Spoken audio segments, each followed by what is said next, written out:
Hello students, आज हम लोग इलेक्ट्रिसिटी चैप्टर का कुछ इंपॉर्टेंट क्वेश्चंस जो है वो लेंगे। Resistors in series, resistors in parallel, जो कॉम्बिनेशन ऑफ रेसिस्टर्स वाला जो था उसको डिस्कस कर चुके हैं हम लोग। रेसिस्टेंस का जो formula row L by A होता है वो वाला फॉर्मूला को डिस्कस कर चुके हैं।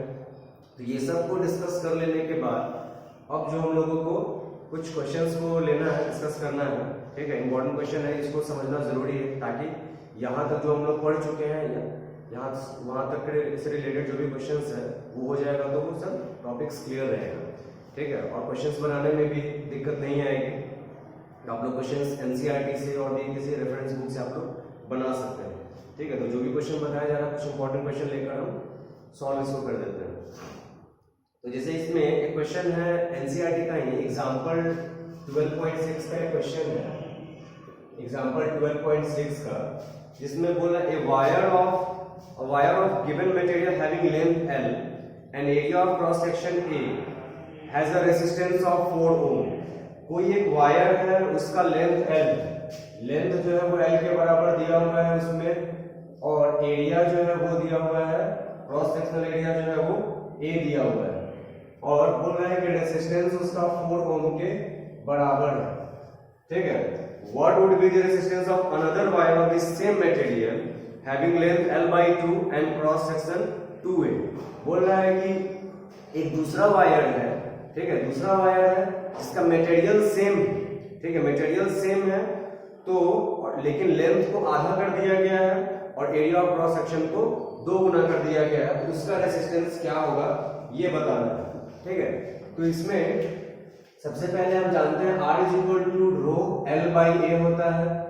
तो यहां से R is equal to rho L, तो वही है, ठीक है, L में वही है, तो यहाँ पे ये एक चीज हो गया। एक तरह से फर्स्ट इक्वेशन इसको मान लेते हैं, तो इस तरह से यहाँ पे ये चीज आ गया। ठीक है, तो अब उसके बाद क्या बोल रहा है कि एक दूसरा वायर है जो कि सेम मटेरियल का है, जिस मटेरियल का ये है उसी मटेरियल का दूसरा वायर भी है। ठीक है, तो जो अनदर वायर है, अनदर वायर है, ठीक है, उसका लेंथ जो है वो क्या है, L बाई 2 हो गया है। लेंथ जो है वो इसका आधा है, एरिया जो है वो क्या हो गया है, 2 गुना हो गया है। ठीक है, लेकिन मटेरियल सेम है। तो हम जानते हैं कि रेसिस्टिविटी जो होता है, लेंथ को या एरिया को चेंज कर देने से रेसिस्टिविटी की वैल्यू में चेंज नहीं होता है, इसीलिए, और मटेरियल सेम है इसीलिए रेसिस्टिविटी तो सेम ही होगा। ठीक है, तो न्यू रेजिस्टेंस जो दूसरे वायर का, जो इस वायर का जो रेजिस्टेंस होगा उसको हम लोग R डैश ऐसे करके मान लेते हैं। R dash is equal to rho L by A होगा। तो यहाँ पे रो, यहाँ पे इसका लेंथ जो है वो क्या हो गया है, L बाई 2। ठीक है, और एरिया क्या हो गया है, 2A। ठीक है, तो यहां से ये क्या हो जाएगा, 2 नीचे आएगा तो रो L, ये 2 जा 4 हो जाएगा। ठीक है, तो इस तरह से यहाँ पे ये चीज आ गया, रो L into divided by 4A। ठीक है, अब उसके बाद जो है यहाँ से R dash is equal to, यहाँ से क्या हो जाएगा, 1/4 को अलग कर लेते हैं, रो L बाई A। ठीक है, और रो L बाई A जो है वो किसके बराबर है, 4 के बराबर। यहाँ पे R, rho L by A जो है वो R के बराबर है, तो यहाँ पे R लिख देते हैं। ठीक है, इसको फ्रॉम फर्स्ट। ठीक है, तो ये चीज हो गया, और दिया हुआ है रेजिस्टेंस, ये R कितना के बराबर दिया हुआ है, तो 4 के बराबर दिया हुआ है। 4 से 4 जो है वो काट देते हैं, तो ये आ जाएगा 1 ओम। ठीक है, यानी न्यू रेजिस्टेंस कितना के बराबर हो जाएगा, तो 1 ओम के बराबर हो जाएगा। ठीक है, तो ये इसका एक क्वेश्चन है। अब इसके बाद जो है दूसरा क्वेश्चन हम लोग लेते हैं, इसका कॉम्बिनेशन ऑफ रेजिस्टर्स के बेसिस पे जो है वो क्वेश्चन वो हम लोग लेते हैं। ठीक है, कॉम्बिनेशन ऑफ रेजिस्टर्स के बेसिस पे। तो जैसे कि इसमें एक एग्जांपल का ये क्वेश्चन है, ठीक है, तो उसको हम लोग देखते हैं। एग्जांपल का एक क्वेश्चन है इसका, जो इसमें दिया हुआ है, एग्जांपल का ये क्वेश्चन है, ये इसका डायग्राम है, इस तरह का है, ये वाला है। इसमें यहां से इसका ये हो जाएगा, ये दिया हुआ है,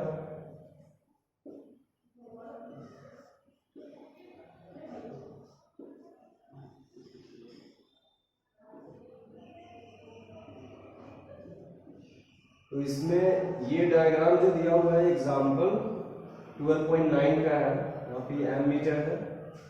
फिर इसके बाद अब जो इसमें जो दिया हुआ है, ये R1 दिया हुआ है, ये R2 दिया हुआ है, ये R3 है, ये R4 है, ये R5 है, ठीक है।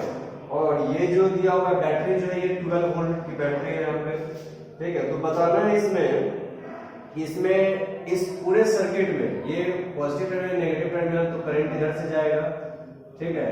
तो ऐसे करके इसमें ये चीज आ जाएगा। तो टोटल रेजिस्टेंस इसका क्या है वो बताना है, और टोटल करंट जो है वो बताना है इस सर्किट का। तो सबसे पहले ये चीज हम लोग पहचानते हैं कि कौन सीरीज में है कौन पैरेलल में, ये पहले देखना होगा। तो यहाँ पे पैरेलल में पहचानने का तरीका हम बताए थे कि जब भी अगर करंट यहाँ डिस्ट्रीब्यूट हो रहा होगा, इसका मतलब हमें पैरेलल कनेक्शन है।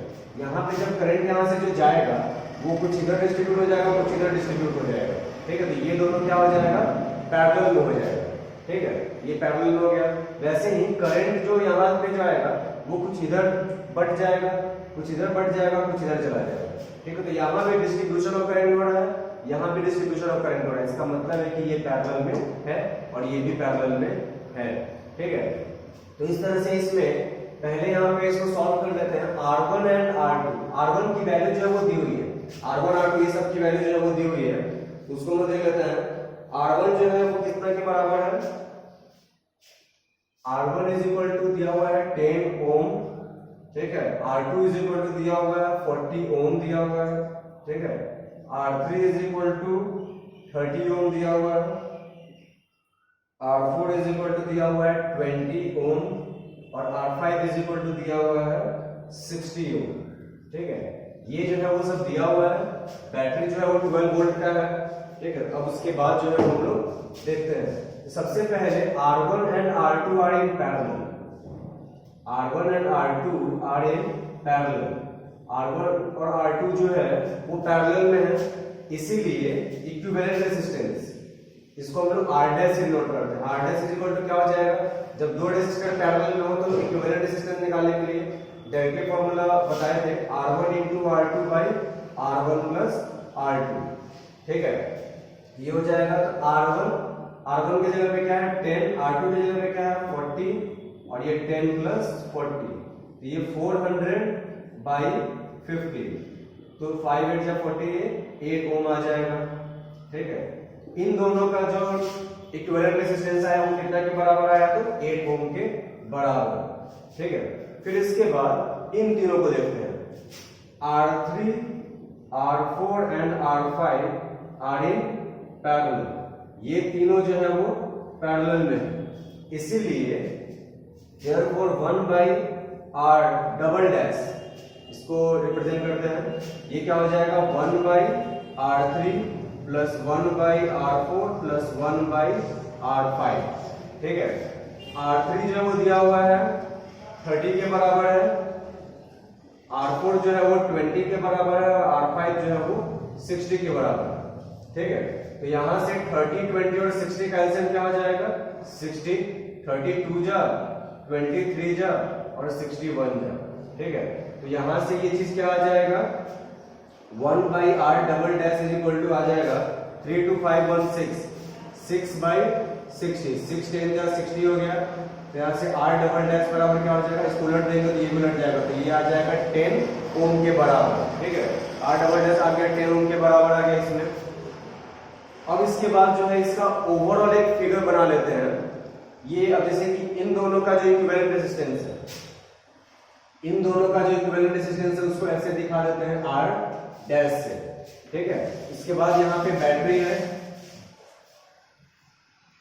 उसके बाद जो है यहाँ पे इन तीनों का जो इक्विवेलेंट रेजिस्टेंस है उसको हम लोग R डबल डैश माने हुए हैं, इसको ऐसे दिखा देते हैं R डबल डैश। फिर उसके बाद यहाँ से ये एमीटर है, ठीक है, ये पॉजिटिव टर्मिनल नेगेटिव टर्मिनल। तो यहाँ से ऐसे करके इसका जो इस तरह से जब इसका हम लोग कैलकुलेट कर लिए उसके बाद से इसका फिगर जो है रिड्यूस होके इस तरह का हो जाएगा। अब ये देखना है कि R डैश और R double dash, R dash जो हमारा आया है और R डबल डैश जो हमारा आया है ये पैरेलल में या सीरीज में। तो जो करंट यहां से चलेगा वही करंट इससे भी जाएगा, वही करंट इससे भी जाएगा। तो करंट डिस्ट्रीब्यूट नहीं हो रहा है, इसलिए ये दोनों क्या सीरीज में है, तो इसीलिए r dash and r double dash are in series में है, ठीक है। इसीलिए क्या हो जाएगा R इक्विवेलेंट, मतलब पूरे सर्किट का जो इक्विवेलेंट रेजिस्टेंस है वो क्या हो जाएगा R dash plus R double dash. R dash जो है वो कितना 8 के बराबर है और R डबल डैश जो है वो 10 यानी 18 ओम। तो इस पूरे सर्किट का नेट रेजिस्टेंस कितना हो जाएगा 18 ओम के बराबर, ठीक है। अब ये टोटल रेजिस्टेंस है, हमको टोटल करंट भी निकालना है, तो टोटल करंट निकालना I is equal to V by R equivalent. तो V जो है वो 12 दिया हुआ है और R इक्विवेलेंट जो है वो 18 के बराबर, 6 to 12 6 3 18, ये आ जाएगा 0.67 एम्पियर, ठीक है। तो इस तरह से जो है इसका ये हम सॉल्व कर सकते हैं। तो ये वाला कॉम्बिनेशन ऑफ रेजिस्टर से रिलेटेड जो क्वेश्चन जो था वो इस तरह का है। अब इससे रिलेटेड कुछ और भी क्वेश्चंस हो सकता है, ठीक है, उस चीज को हम लोग देखते हैं। एक थ्योरेटिकल क्वेश्चन भी है इसका, वो भी हम लोग देख लेते हैं। जैसे कि एक थ्योरेटिकल ऐसा क्वेश्चन पूछता है, जैसे कि हम डिस्कस किए थे कि एलॉयज की रेसिस्टिविटी जो है वो उसके मेटल से ज्यादा होती है, ठीक है। एलॉयज की रेसिस्टिविटी उसके मेटल से ज्यादा होती है, तो इसीलिए क्वेश्चन ये पूछता है कि जितना भी ऐसा डिवाइसेस है heating effect of electric current पे जो काम करता है, जो भी हम लोग डिस्कस अभी नहीं किए हैं, तो उस पे जो डिवाइस काम करता है उसमें जनरली हम लोग एलॉयज का ही इस्तेमाल करते हैं, ठीक है। तो एलॉयज का ही इस्तेमाल क्यों किया जाता है, क्योंकि एलॉयज की रेसिस्टिविटी ज्यादा होती है, रेसिस्टिविटी मेटल से ज्यादा रेसिस्टिविटी एलॉय की होती है, ठीक है। तो रेसिस्टिविटी ज्यादा होगा तो उससे क्या होगा, उसमें रेजिस्टेंस ज्यादा आएगा, तो हीट ज्यादा प्रोड्यूस होता है। और दूसरी बात है कि हाई टेम्परेचर पे वो बर्न भी नहीं करता है, इसीलिए वैसे डिवाइसेस में हम लोग एलॉयज का इस्तेमाल ही करते हैं। तो ये थ्योरेटिकल क्वेश्चन है इसका। अब उसके बाद जो है एक और क्वेश्चन है इसका, सो हम लोगों को देखना है इसका। जैसे कि देखते हैं इसमें ये वाला जो है ये इंटेक्स्ट क्वेश्चन का ही है, ये इसमें बोल रहा है कि 2 ओम, ये इंटेक्स्ट क्वेश्चन है, ये पेज नंबर 216 का है, पेज नंबर 216 का है, ये क्वेश्चन नंबर 4 है, ठीक है। इसमें बोल रहा है कि 2 ओम 3 ओम और 6 ओम ये 3 रेजिस्टेंस दिया हुआ है, ठीक है। ये 3 रेजिस्टेंस दिया हुआ है, बोल रहा है कि इसको किस तरह से कनेक्ट किया जाए कि इसका टोटल रेजिस्टेंस नेट रेजिस्टेंस इसका 4 ओम के बराबर आ जाए और 1 ओम के बराबर आ जाए, ठीक है। इन तीनों को किस तरह से कनेक्ट किया जाए कि टोटल रेजिस्टेंस नेट रेजिस्टेंस 4 ओम के बराबर है, ठीक है। तो तीनों को अगर हम पैरेलल में अगर कर देंगे, तो तीनों को पैरेलल में अगर कर देते हैं तब तो क्या आ जाएगा 1 by R equivalent is equal to 1 by 2 plus 1 by 3 plus 1 by 6, तो ये आ जाएगा 6 एलसीएम, 2 3 जा 3 2 जा 6 1 जा, तो 6 by 6 यानी आ जाएगा 1 ओम के बराबर, ठीक है। तो यहाँ पे R इक्विवेलेंट जो है 1 ओम के बराबर आ जाएगा। तो जो दूसरा क्वेश्चन पूछा था कि किस तरह से तीनों को कनेक्ट किया जाए कि नेट रेजिस्टेंस 1 ओम आ जाए, तो तीनों को क्या कर देना होगा पैरेलल में। लेकिन बोल रहा है कि अब कैसे कनेक्ट करें कि 4 ओम आए, तो 4 ओम लाने के लिए अगर हम तीनों को सीरीज में कर देंगे तो 3 2 5 6 11 हो जाएगा, तो ऐसे में पॉसिबल नहीं है। इसका मतलब हमको सीरीज और पैरेलल का कॉम्बिनेशन बैठाना पड़ेगा। तो वो हम लोग कैसे कर सकते हैं, जैसे कि हम लोग ऐसा करते हैं, ये 2 ओम को अलग कर देते हैं और 3 और 6 को हम लोग ले लेते हैं पैरेलल में, ठीक है। तो 2 ओम को रखे यहाँ, 3 ओम को रखे यहाँ, 6 ओम को रखे यहाँ, तो 3 ओम और 6 ओम जो है वो पैरेलल में, तो नेट रेजिस्टेंस क्या हो जाएगा, तो 3 into 6 by 3 plus 6 यानी 18 by 9, तो 9 2 जा 18, ये आ जाएगा 2 ओम के बराबर, ठीक है। और तो ये 2 ओम है और इसका नेट रेजिस्टेंस कितना आया 2 ओम के बराबर, ये 2 ओम ये भी 2 ओम, तो दोनों सीरीज में है, तो 2 plus 2 मिलके क्या हो जाएगा 4 ओम के बराबर। यानी इन तीनों रेजिस्टेंस को हम लोग किस तरह से कनेक्ट करें कि नेट रेजिस्टेंस 4 ओम के बराबर है, तो इन दोनों को पैरेलल में 3 और 6 वाले को और 2 ओम को उसके सीरीज में इस तरह से डायग्राम बनाकर भी दिखाना होगा, ठीक है। डायग्राम बना के इस तरह से भी प्रॉपर दिखा देंगे, इस केस में भी डायग्राम जो बनाकर दिखा देंगे, ठीक है। तो ये इस तरह से R = ρl/a से रिलेटेड जो क्वेश्चन है न्यूमेरिकल, फिर कॉम्बिनेशन ऑफ रेसिस्टर से रिलेटेड जो न्यूमेरिकल है वो डिस्कस करके दिखा दिए। इसको अच्छे से समझ के और क्वेश्चंस एनसीईआरटी का रेफरेंस बुक का भी आप लोग बना सकते हैं और प्रॉब्लम होने पर पूछ सकते हैं। ठीक है, थैंक यू।